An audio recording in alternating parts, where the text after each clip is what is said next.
Halo sahabat sains, welcome to Miss Maya channel. Sebelum menonton video ini, jangan lupa untuk like, komen, dan subscribe dulu ya. Enjoy this video.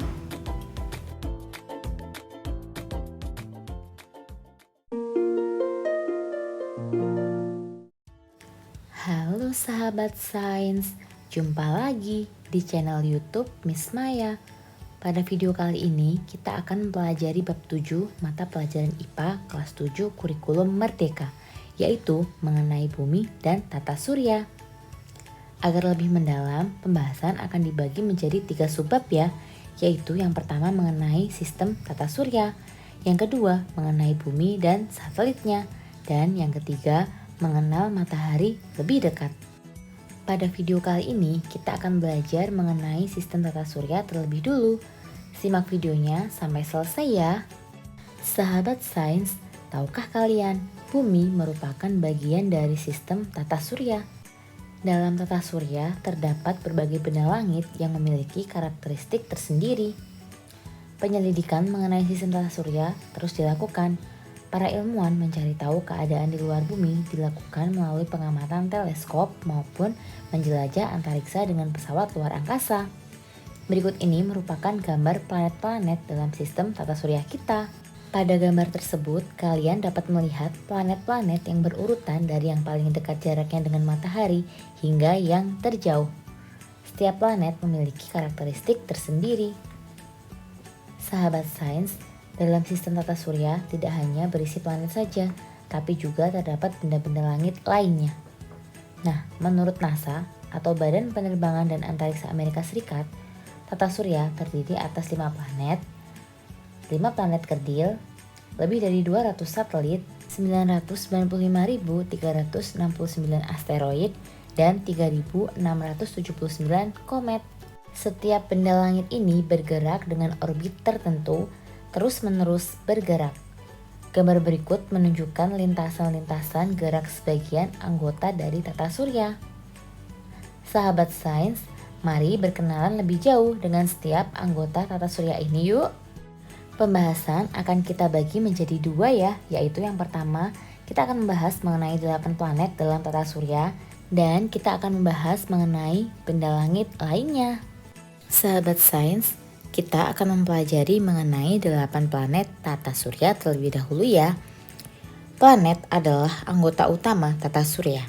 Semua planet bergerak. Gerakannya ada yang disebut revolusi dan ada yang disebut rotasi. Gerak revolusi adalah gerakan planet memutari matahari, sedangkan gerak rotasi adalah gerakan planet yang berputar pada sumbunya. Setiap planet mempunyai waktu bergerak dengan periode tertentu. Gambar berikut merupakan lintasan gerak planet yang mengitari matahari. Gerakan dalam lintasan itulah yang disebut sebagai gerak revolusi. Adapun gerak rotasi dilakukan planet terhadap sumbu rotasinya. Sumbu rotasi planet nyaris tegak lurus dengan bidang lintasan atau bidang orbit planet tersebut. Sahabat sains, para ilmuwan membagi planet-planet dalam tata surya ke dalam beberapa pengelompokan. Pengelompokan yang pertama menggunakan bumi sebagai pembatasnya. Pada pengelompokan yang pertama ada 2 kelompok, yaitu planet inferior dan planet superior. Planet inferior adalah planet-planet yang letaknya di antara matahari dan bumi. Di antaranya yaitu ada Merkurius dan Venus. Sedangkan planet superior adalah planet-planet yang letaknya setelah bumi, yaitu ada planet Mars, Jupiter, Saturnus, Uranus, dan Neptunus. Sedangkan pengelompokan kedua menggunakan lintasan asteroid sebagai pembatasnya. Pengelompokan yang kedua diantaranya yaitu kelompok planet dalam dan kelompok planet luar. Kelompok planet dalam merupakan planet-planet yang berada dalam orbit lintasan asteroid, yaitu Merkurius, Venus, Bumi, dan Mars. Sedangkan kelompok planet luar berada di luar orbit lintasan asteroid, yaitu beranggotakan Jupiter, Saturnus, Uranus, dan Neptunus. Nah, gambar berikut menunjukkan pengelompokan ini. Selanjutnya, pengelompokan yang ketiga dilakukan berdasarkan ukuran dan komposisi zat pembentuknya. Pengelompokan yang ketiga ini memiliki pembagian planet yang sama dengan pengelompokan kedua. Pengelompokan ketiga ini dibagi menjadi kelompok planet terestrial dan kelompok planet Jovian. Kelompok planet terestrial merupakan planet-planet yang dapat diamati tanpa alat bantu dan terdiri atas batuan sebagai bahan penyusunnya. Sedangkan kelompok planet Jovian merupakan planet-planet besar yang tersusun dari zat gas. Untuk mengenal lebih lanjut mengenai planet-planet anggota tata surya, kita akan menggunakan pengelompokan yang terakhir ini ya. Yuk kita bahas satu persatu. Yang akan kita bahas yang pertama yaitu mengenai planet terestrial. Planet Merkurius. Planet terdekat dengan matahari ini bergerak cepat di lintasannya. Dinamai Merkurius seperti nama dewa Romawi yang menjadi utusan para dewa yang geraknya juga cepat. Berikut merupakan keterangan mengenai fisik planet Merkurius.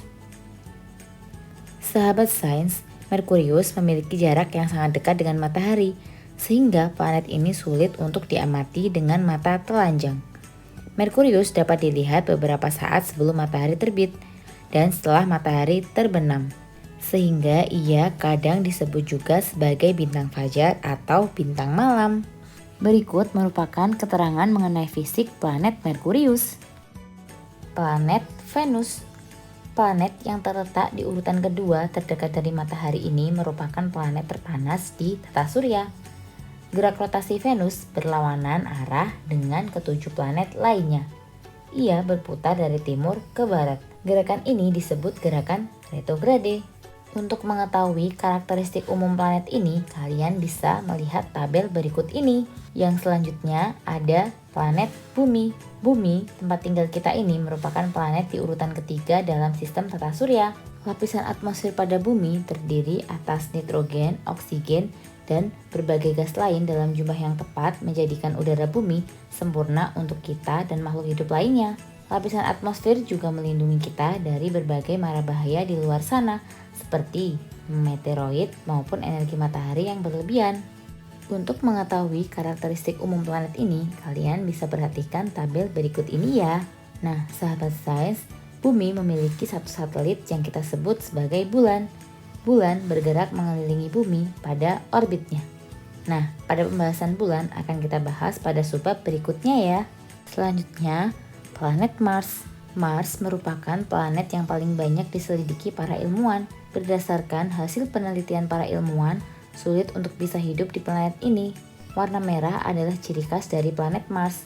Karena warna merah inilah, Mars kerap disebut sebagai planet berkarat. Permukaan Mars kaya akan besi oksida. Besi yang teroksidasi kita sebut sebagai karat. Itulah sebabnya Mars disebut planet berkarat. Nah, untuk mengetahui karakteristik umum planet ini, kalian bisa memperhatikan tabel berikut ini ya. Selanjutnya, planet Jovian, planet Jupiter. Sampai hari ini, Jupiter adalah planet yang terbesar di tata surya kita. Ukurannya lebih dari 2 kali ke-7 planet disatukan. Jupiter, seperti juga planet lain, tidaklah ideal untuk kehidupan manusia. Berikut merupakan karakteristik umum planet Jupiter. Yang kedua ada planet Saturnus. Planet Saturnus disebut sebagai perhiasan tata surya karena memiliki penampilan yang sangat menarik. Ukuran diameternya setara dengan 9 buah bumi yang dijajarkan. Ini tidak termasuk dengan cincin-cincin yang mengelilinginya. Berikut merupakan karakteristik umum planet Jupiter. Yang ketiga ada planet Uranus.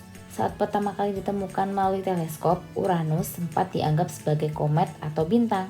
Cincin yang mengitari berjumlah 13 buah dengan gradasi warna dimulai dari yang paling gelap yang terletak di bagian dalam. Uranus berotasi seperti Venus, dari barat ke timur. Namun ia berotasi menyamping. Itu sebabnya Uranus disebut juga planet samping. Berikut merupakan karakteristik umum planet Uranus. Selanjutnya ada Neptunus. Neptunus merupakan planet terjauh dari matahari. Jaraknya dengan matahari 30 kali jarak matahari ke bumi. Penemuan Neptunus cukup unik jika dibandingkan dengan planet lainnya. Neptunus ditemukan secara matematis terlebih dulu sebelum kemudian ada yang menelitinya. Neptunus memiliki 5 cincin utama dan 4 busur cincin yang tersusun dari gumpalan debu. Berikut merupakan karakteristik umum planet Neptunus. Sahabat sains, kita sudah membahas mengenai 8 planet dalam tata surya. Selanjutnya, kita akan membahas mengenai benda langit lainnya. Benda langit lainnya yang akan kita bahas yaitu meliputi satelit, planet kerdil, asteroid, meteor, meteorit, dan meteoroid, serta komet. Kita bahas satu persatu yuk. Yang pertama, ada satelit. Sahabat sains, pengertian satelit merupakan setiap benda langit yang berputar mengelilingi benda langit lainnya. Bumi disebut satelit matahari karena mengelilingi matahari. Bulan disebut satelit bumi karena mengelilingi bumi. Tercatat oleh NASA ada lebih dari 200 satelit di tata surya kita ini. Kali ini kita akan mengenal beberapa di antaranya. Yang pertama ada Ganymede. Ganymede adalah satelit Jupiter dan merupakan satelit terbesar di tata surya. Saat ini ia adalah satu-satunya satelit yang memiliki medan magnetnya sendiri. Adanya medan magnet ini menyebabkan di Ganymede sering muncul aurora. Atmosfer Ganymede mengandung sejumlah kecil oksigen sehingga tidak memungkinkan adanya kehidupan seperti di bumi. Yang selanjutnya ada Titan. Titan adalah satelit terbesar planet Saturnus dan menjadi satu-satunya satelit yang terbukti memiliki lapisan atmosfer dengan kandungan yang penting. Seperti bumi, atmosfer Titan mengandung lebih banyak nitrogen. Yang ketiga ada Io. Io adalah satelit ketiga terbesar milik Jupiter dengan keaktifan vulkanis yang sangat tinggi. Ledakan-ledakan vulkanik ini disebabkan oleh gaya gravitasi Jupiter sebagai planet induknya dan dua satelit tetangga yang jaraknya cukup dekat yaitu Europa dan Ganymede. Aktivitas vulkanik yang terus-menerus dan radiasi membuat ilmuwan meyakini sulit untuk hidup di satelit ini. Selanjutnya ada planet kerdil. Selain 8 planet yang sudah kita kenal di awal bab ini, ada juga yang dikategorikan sebagai planet kerdil. Pluto merupakan salah satu contoh planet kerdil. Sahabat sains, secara umum planet kerdil memang memiliki banyak kemiripan dengan planet biasa. Namun, terdapat juga hal yang membedakan planet kerdil dengan planet biasa. Kita bahas satu persatu yuk. Yang pertama kita bahas persamaannya dulu ya. Keduanya sama-sama mengelilingi matahari. Keduanya juga memiliki gaya gravitasinya sendiri. Yang selanjutnya yaitu perbedaan dari planet kerdil dengan planet biasa. Pada planet kerdil, gaya gravitasi ini tidak cukup besar untuk menjaga kestabilan bentuknya. Gaya gravitasi yang kurang kuat ini juga menyebabkan orbit planet kerdil tidak benar-benar bersih dari benda-benda langit yang lain. Bahkan pada kasus Pluto, ia mempunyai satelit yang ukurannya lebih besar dan memiliki gaya gravitasi yang kuat sehingga menyebabkan Pluto sering terganggu dan mudah goyah. Berikut merupakan beberapa contoh planet kerdil. Yang pertama ada Pluto.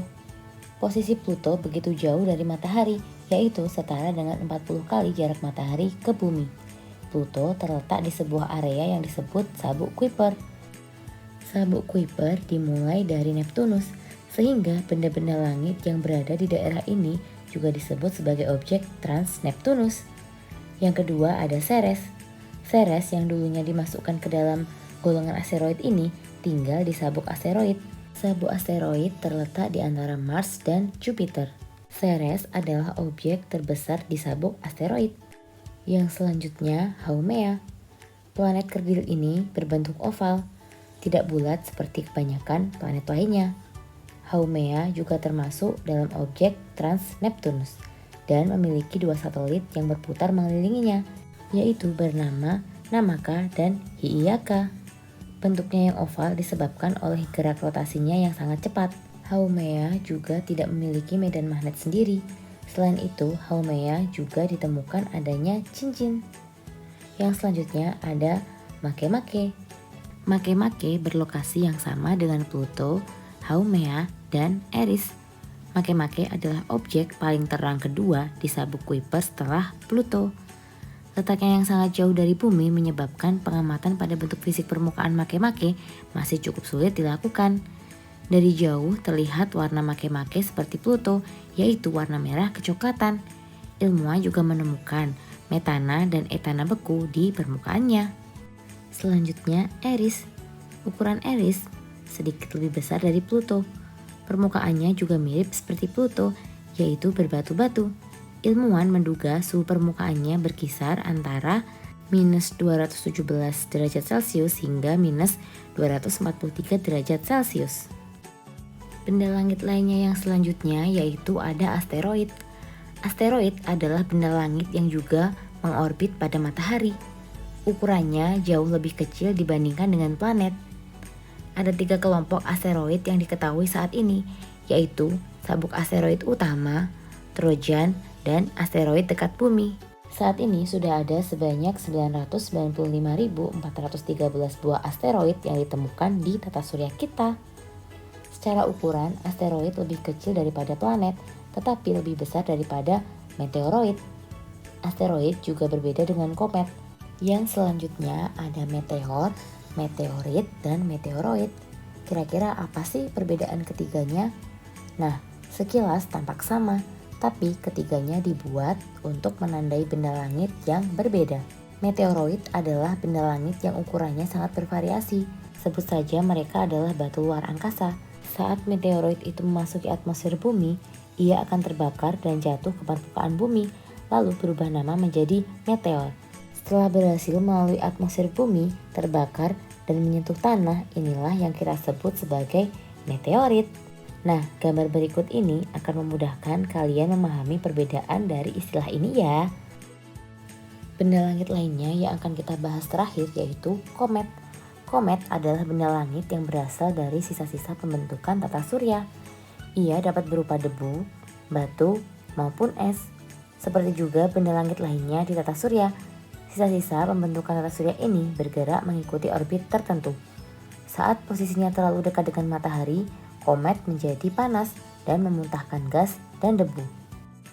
Pemanasan yang lama menyebabkan komet berpendar di bagian intinya dan membentuk semacam ekor cahaya yang membentang panjangnya hingga jutaan kilometer. Komet bergerak dengan kepala mengarah ke bumi, sementara ekornya terlihat semakin memudar di ujungnya. Jika masih berada di luar angkasa, ekor komet selalu menjauhi matahari. Komet memiliki orbit yang lebih lonjong dibandingkan dengan benda langit yang lain. Sebagian komet muncul sekali saja dalam hidupnya. Namun ada juga komet-komet yang muncul secara periodik, berulang kehadirannya dalam kurun waktu tertentu. Contoh komet ini adalah komet Halley yang muncul setiap 76 tahun sekali. Komet Hartley setiap 6 tahun sekali dan komet Encke setiap 3 tahun sekali. Kemunculan yang berulang ini berhubungan dengan periode orbit mereka mengelilingi matahari. Nah, sahabat sains, demikianlah pembahasan kita mengenai sistem tata surya. Bagaimana? Kalian sudah lebih paham kan? Nah, pada pembahasan selanjutnya kita akan membahas mengenai bumi dan satelitnya. Agar kalian tidak ketinggalan video terbaru Miss Maya, jangan lupa untuk like, komen, dan subscribe channel ini ya. Semangat belajar sahabat sains. Thank you for watching sahabat sains. See you on my next video. Bye bye.